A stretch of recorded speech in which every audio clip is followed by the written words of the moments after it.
My ex-husband's new wife showed up at my door with a smug smile. "We're here for our share of your father's inheritance. You need to leave now," she said. I didn't know what to say, but my lawyer took care of exposing them. "My name is Lucia, I'm 34 years old, and my life fell apart recently. It all started when my father, the man who was everything to me, began to fade away. This is my story, and though I still struggle to make sense of it, I need to tell it to find some meaning. My father, Antonio, was a commanding figure. Even in his later years, he had a presence that demanded respect. He was a police detective for decades, solving cases with a brilliant mind.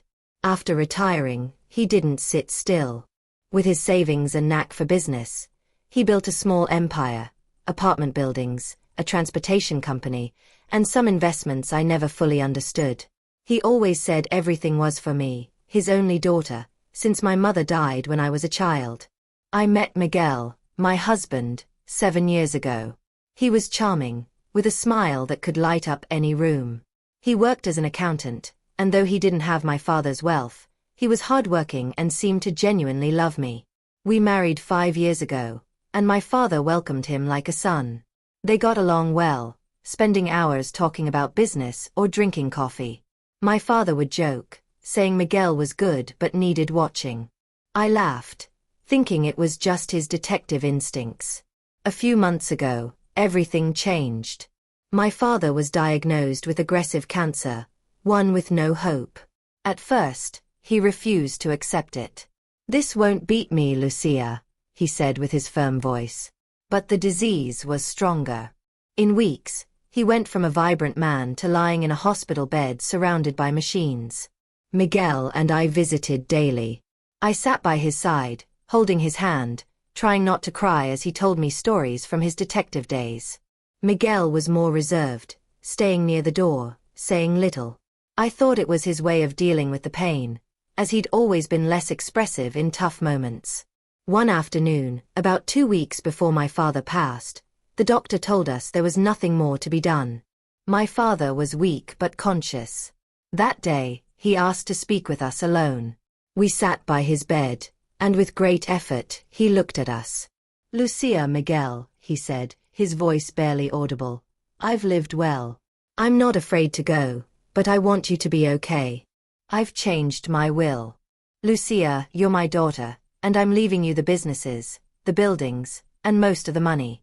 It's yours to take care of. Miguel, you've been a good husband, and I want you to have something. I'm leaving you the house you live in and half the cash, so you're both secure." I was speechless, a knot in my throat. I didn't want to think about inheritances. I just wanted my father to be okay. His words hurt because they felt like an acceptance of his departure. I looked at Miguel, expecting to see the same sadness I felt, but something threw me off. For a split second, a small smile crossed his face. Not obvious joy, but a strange glint in his eyes. It vanished quickly, and he took my hand as if to console me. I thought I'd imagined it, that my grief was making me see things. "Thank you, Antonio," Miguel said calmly.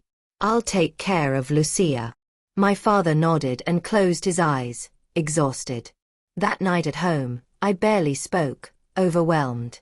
Miguel seemed distant, but I thought it was normal. Everyone processes grief differently. The following days were tough. My father worsened, and I spent nearly all my time at the hospital. Miguel came sometimes but often excused himself with work. I didn't think much of it. He'd always been responsible, and I was too focused on my father. One cold October morning, my father died. I was with him when it happened, holding his hand until the end. When he stopped breathing, something in me broke. I cried until I was empty, and when I left the hospital, the world felt foreign. The funeral was a few days later. I organized it on autopilot. People came to offer condolences, talking about what a great man my father was. I waited for Miguel to be with me, but the day before he called. "I'm sorry, Lucia," he said in a cold tone. "Something came up at work, an important project. I can't go. You know I'm sorry, right?" I didn't know what to say.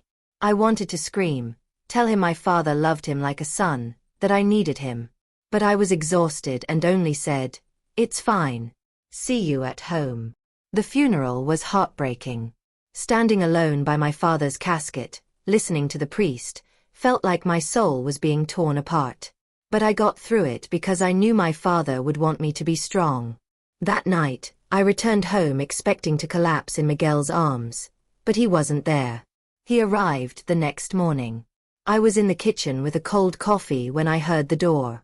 I thought he'd come to comfort me, but when I saw him, I knew something was wrong. His face was hard, his eyes cold. Not the Miguel I knew.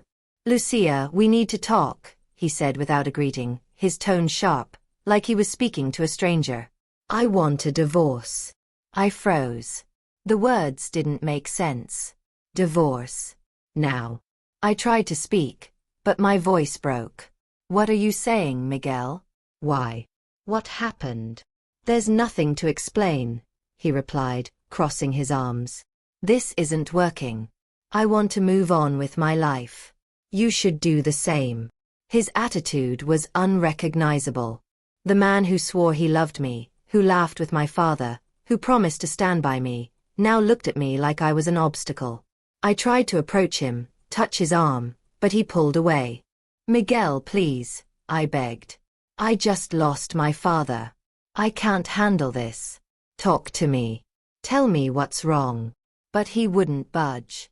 "There's nothing to talk about. It's over. Sign the papers when I send them."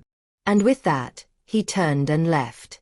I stood in the kitchen, heart shattered, understanding nothing. A voice inside me, sounding like my father's, told me this wasn't so simple. 2 days after Miguel's cold divorce request, the pain of my father's death still weighed on me.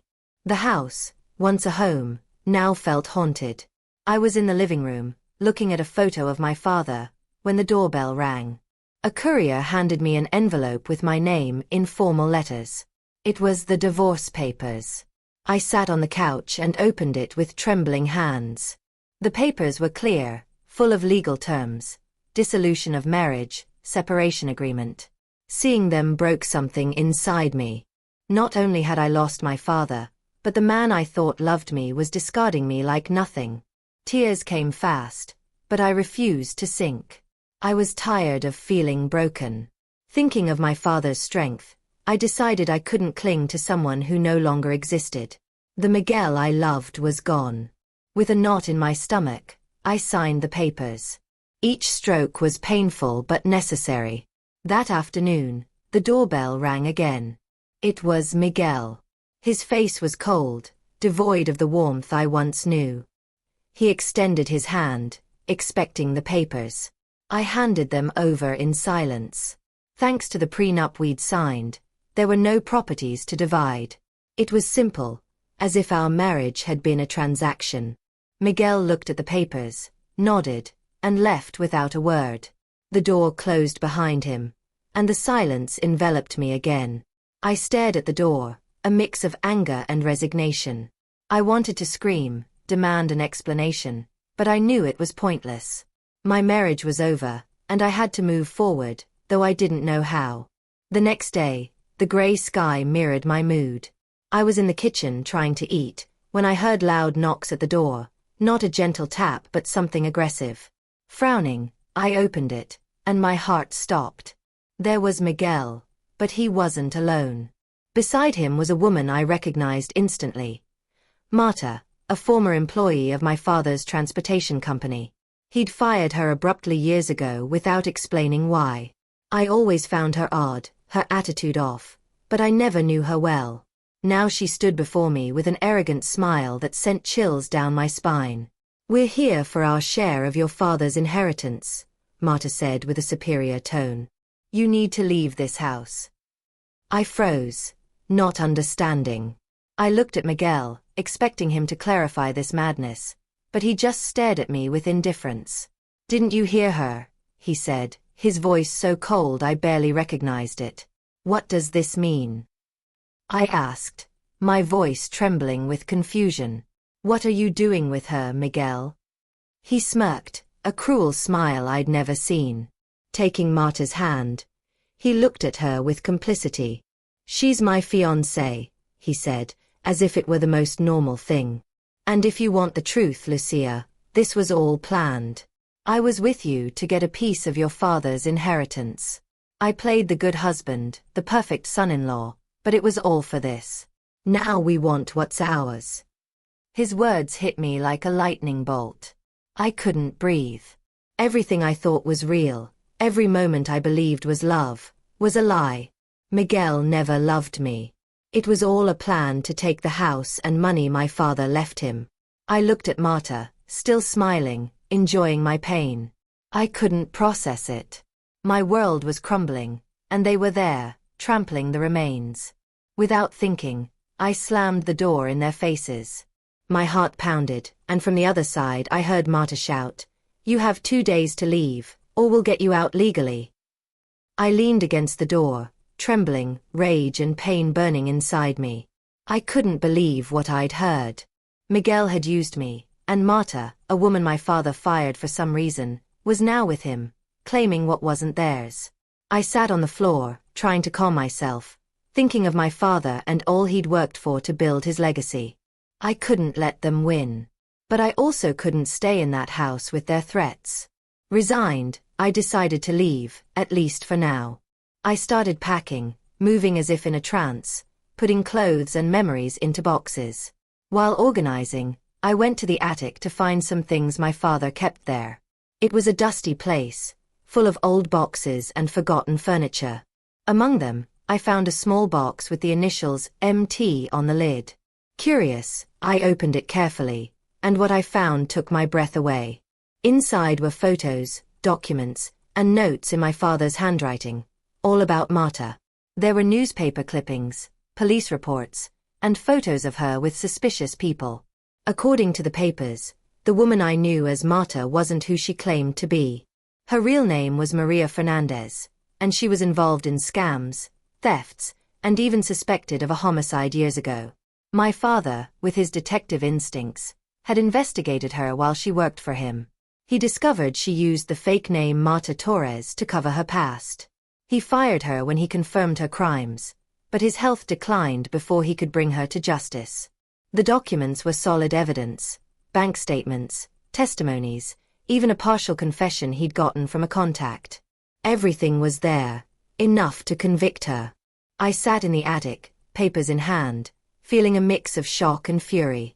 My father had tried to stop Maria Fernandez but couldn't finish. Now she was with Miguel, trying to take the house my father left me. I couldn't allow it. For the first time in days, I felt a spark of determination. I wouldn't let them get away with it. I'd use what my father found to take revenge, protect his legacy, and finish what he started. The box I found in the attic changed everything.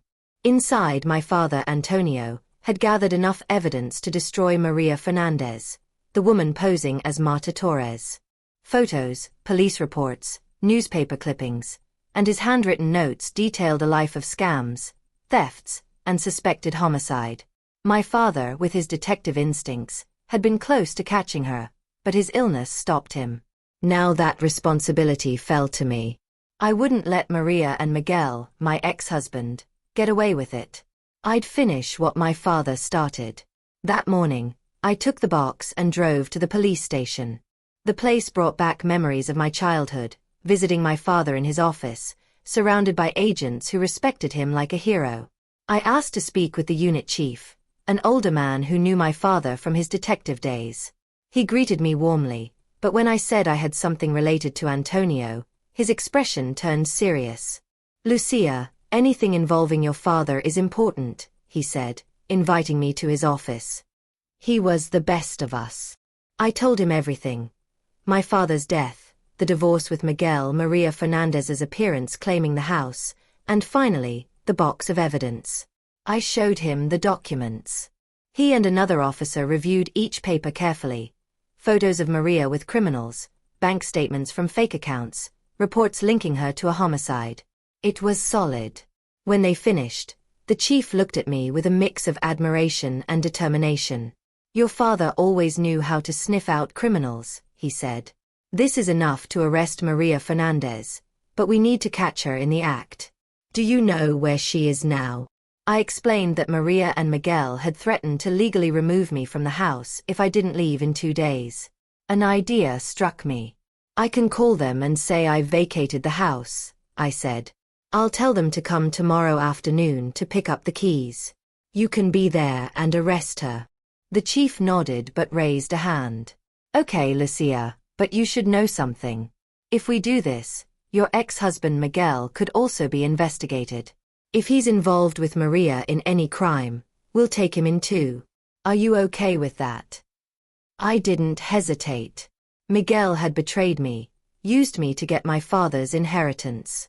If he was Maria's accomplice, he deserved to pay. Do what you have to do, I replied. I want justice for my father and for me. The chief smiled, as if recognizing some of my father in me. Then it's settled. We'll prepare everything for tomorrow. You just make the call. That night, I barely slept. The thought of facing Miguel and Maria again made my nerves raw, but my father's image, his strength, his dedication, kept me focused. I couldn't fail him. The next morning, I dialed Miguel's number. My heart raced, but I kept my voice steady. Miguel, the house is ready, I said. Come this afternoon. I'll give you the keys. On the other end, I heard a mocking laugh. Finally, you get it, Lucia, he said, his tone dripping with contempt. We're coming for your dead father's share. Don't make us wait.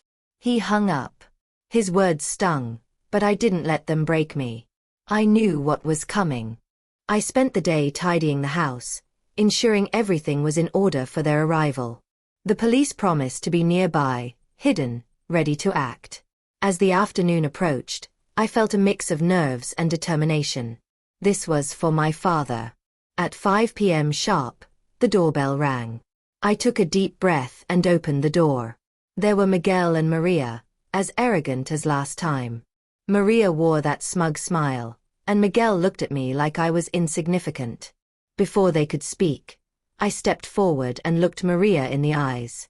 Maria Fernandez, I said, emphasizing her real name.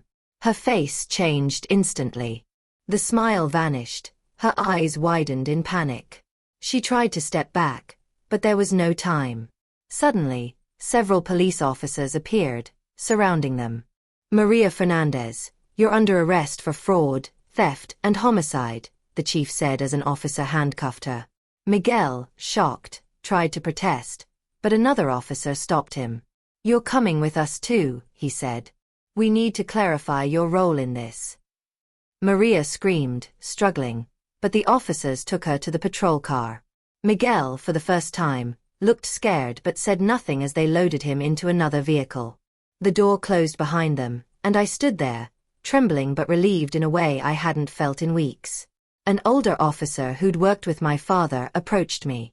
Lucia, you did the right thing, he said, placing a hand on my shoulder. Your father would be proud. You finished what he started. I nodded, eyes wet. Thank you, I murmured. I just wanted justice for him. The following days were a whirlwind. The police investigated Miguel and Maria thoroughly. What they uncovered about Miguel was devastating. Not only had he been helping Maria with her recent scams, but he was involved in an attempted homicide she'd orchestrated. They'd planned everything, from deceiving me to get the inheritance to using the house as a base for their operations. Each revelation was a blow, but it also confirmed I'd done the right thing by turning them in. The trial came weeks later. I attended, not to speak but to witness the fate of the two who destroyed my life. The courtroom was full, but I could only focus on Maria and Miguel in the dock. Maria had a hard expression, as if she still believed she could escape. Miguel looked defeated, head down. The prosecutor presented my father's evidence alongside new findings from the police. My father's documents were irrefutable: fake accounts, testimonies, photos tying Maria to serious crimes. For Miguel, there were recordings and records linking him to the attempted homicide and various scams. The defense tried to argue, but they had nothing against the mountain of evidence. When the judge delivered the verdict, I felt air return to my lungs. Maria Fernandez was sentenced to life in prison for fraud, theft, and homicide. Miguel received 14 years for attempted homicide and participation in crimes like theft. As they were led out, Maria shouted insults, but Miguel said nothing, just kept his head down. For the first time, I felt they'd paid for what they did. Leaving the courtroom, the sun shone as if the world were celebrating with me. I drove back to the house, the one Maria and Miguel tried to take. Walking in, I felt a calm I hadn't known in months. The house was mine, not just because of the will but because I'd fought for it, for my father's legacy. I sat in the living room, looking at his photo on the mantel. Tears came, but this time they weren't from pain but from a mix of sadness and peace.